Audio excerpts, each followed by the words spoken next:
Hello friends, drama के start में हमें एक टूर्नामेंट दिखाया जाता है।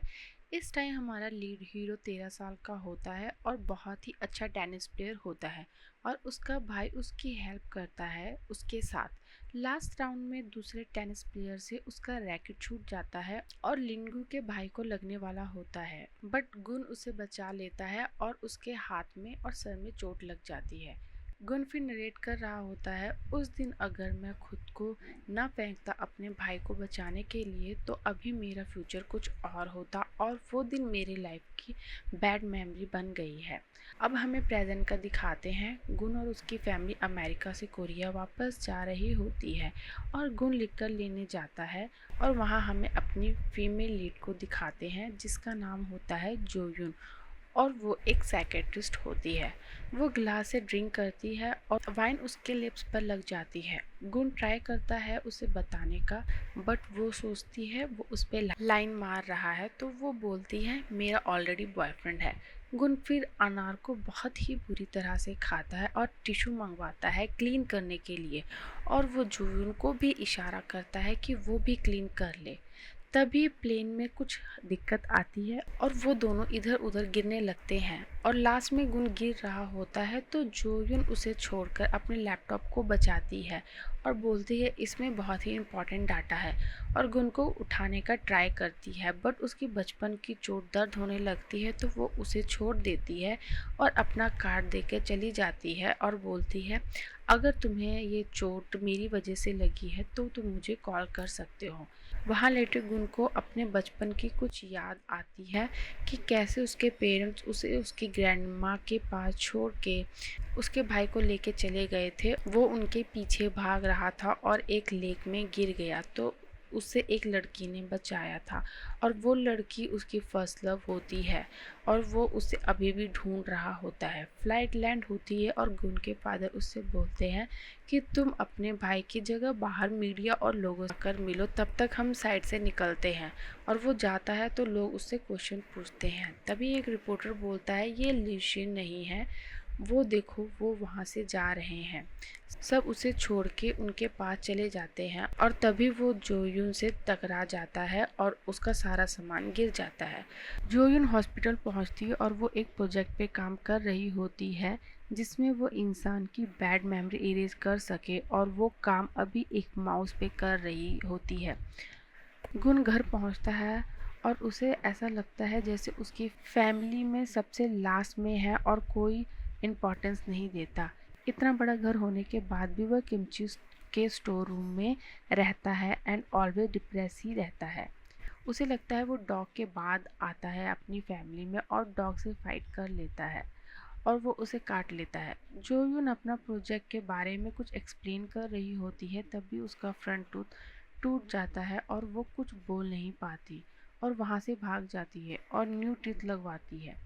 जोयुन को पता लगता है कि उसका सूट के एक्सचेंज हो गया है गुन के साथ और वो उसे कॉल करने का ट्राई करती है, बट उसकी कॉल बिजी जा रही होती है। गुन अपने फ्रेंड से बात कर रहा होता है। उसका फ्रेंड बोलता है कल रियूनियन में तुम आ रहे हो ना।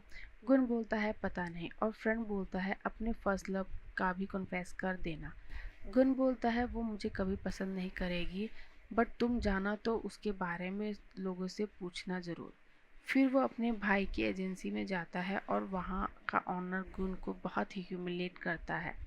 सबके सामने हमेशा उसकी बेइज्जती करता रहता है।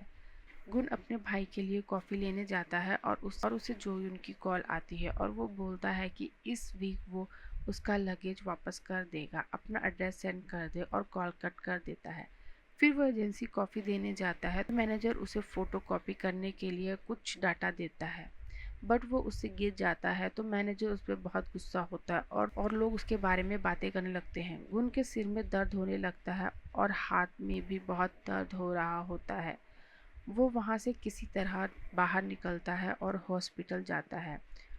उसके केस के लिए जो उनको बुलाया जाता है वो चेक करती है और बोलती है तुम्हें दर्द नहीं है, ये सिर्फ तुम्हारे हेड में है। फिर वो उसके दूसरे हाथ में चुंडी मारती है तो उसका हाथ उसे ठीक लगता है।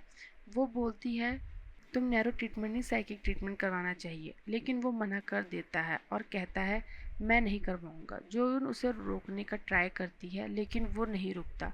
तुम अपने फर्स्ट लव से मिलने गए थे क्या? और तुम्हें मिलने में डर लग रहा है क्या? यही सारी साइकोलॉजिकल प्रॉब्लम होती है कि इंसान को डर लगता है। यही होता है, लोग डरते हैं। गुण बोलता है, अगर मेरी ये अच्छी मेमोरीज बैड मेमोरीज में चेंज हो गई तो तुम इसकी रिस्पॉन्सिबिलिटी लोगी।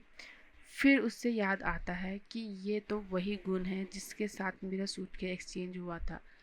जोइन उसे कॉल करती है और सॉरी फील करती है। मुझे बिना सोचे समझे ऐसी चीज़ें अज्यूम नहीं करनी चाहिए थी।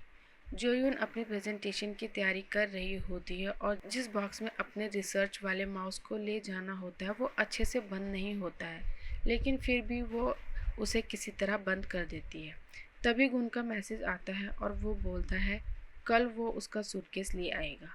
अब नेक्स्ट मॉर्निंग होती है और सब लोग प्रेजेंटेशन की प्रिपरेशन कर रहे होते हैं और गुन भी सूटकेस ले के आ जाता है।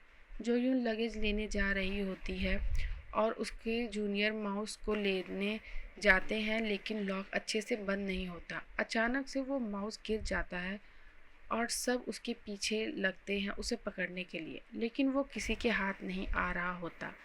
लास्ट में गेट के एग्जिट के पास वो रुक जाता है और जोयुन उससे बात करने का ट्राई करती है। तभी गुन की कार वहाँ से निकलती है और उसकी लाइट्स उसके ऊपर पड़ती है और उसे वही लैब की चीज़ें याद आने लग जाती है और वह बाहर भागता है और गुन की कार के नीचे आ जाता है। गुन सॉरी बोलता है लेकिन जोयुन बहुत गुस्से में होती है और उसे बहुत सुनाती है। वो बोलती है तुम सही बोल रहे थे, तुम इस बैड मेमोरी से तब तक पीछा नहीं छुड़वा सकते जब तक तुम मर नहीं जाते, और वहाँ से चली जाती है। गुन बहुत सैड हो जाता है। जोइन अपनी प्रेजेंटेशन देती है और बोलती है वो माउस मर गया इस प्रोजेक्ट के लिए और मुझे थोड़ा और टाइम दो। हम अब इस प्रोजेक्ट को ह्यूमन के ऊपर करेंगे और नेक्स्ट टाइम उसे यहाँ प्रेजेंट करेंगे। गुन बहुत ही सैड हो जाता है और पानी में जंप कर देता है। उससे डॉक्टर के पास लेके जाते हैं और उसकी सर्जरी होती है।